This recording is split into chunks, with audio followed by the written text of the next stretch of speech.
Tell us a little bit about your experience. What's it been like to be part of the DAO? You've been active now for, I guess, 2 years. A lot of people I talk to, either they're not in DAOs, they're working in centralized organizations, or they're in DAOs, but they have not a lot of people have great DAO stories, to be honest. And I almost don't want to say that because I really like DAOs. I think it's an amazing concept. I think it can work, but that's the general opinion. What's your experience been like? Yeah, so just tell the story first, and then I'll make some points on it. We started by drafting a proposal to build this official Yuga asset marketplace that was powered by ApeCoin and associated with ApeCoin as a community-run marketplace.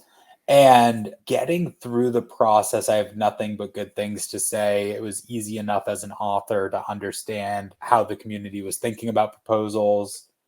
Sneak peek, they don't like to spend a lot of money on proposals. That it's a very, very ROI based organization in the way that community members think about what's in it for the DAO itself, what's in it for me as a community member. And so as part of that process, we ended up stripping all of the cost out of our proposal so that we were able to, focus on all the benefits to the DAO and really use the DAO somewhat as a marketing platform to help share what we could do with the broader NFT ecosystem. Where I see things starting to break down a little bit today is I kind of mentally said I wouldn't do this, but to talk about the current proposal that's the talk of the town. We have AIP 304, I think. That is Machi Big Brother's proposal. Nothing negative to say on Machi as an author or as a community participant.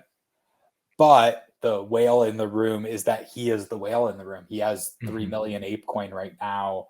And for most of these proposals, I think we see maybe 10 to 12-ish million in total ApeCoin voted. And so there's a strong ability for him in particular right now. But absent of him, Mochaverse is normally the big delegate at maybe 1.5 million to swing these votes. I don't even want to get into problematic. It's the DAO operating the way it's supposed to operate.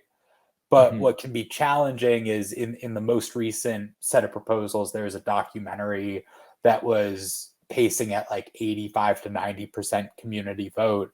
Machi came in last minute and voted no for it.